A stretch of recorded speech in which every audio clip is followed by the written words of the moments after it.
Hey guys, welcome back. So in this video I'm going to show you how to emboss in Creality print. So yeah, let's get straight into it. Now first what we need to do is click on your 3D object in the workspace. So the tool option will remain grayed out if the model is not highlighted first. So just like that. Now place the text. So hover your mouse over the face of the model where you want the text and left click to drop the text cursor. But how you can do that? Simply we will select text first. Here at the top menu you see emboss basically. So this means uh, that we are putting to our model the text just like so. Click on it and like so you will see it right here.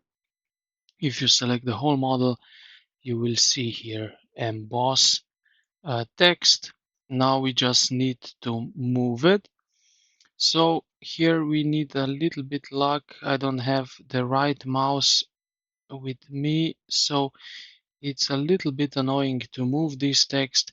But as you can see, basically emboss means the text. So I will put it right here.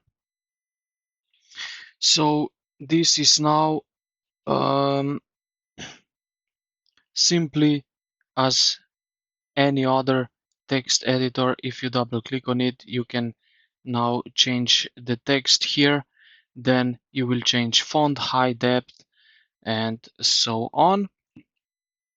Now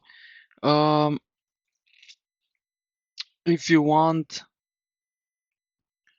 you can also change operation, join, cut.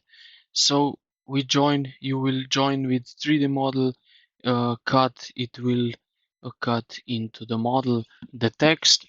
So this is one way that you also need to know. And yeah, this is basically it for this video. We have selected 3D model, activated the emboss or text tool, and yeah, modify it and put it in our model. So I hope this video helped you out. If you did, consider to like the video and subscribe to the channel. Thank you for watching and I will see you in the next one.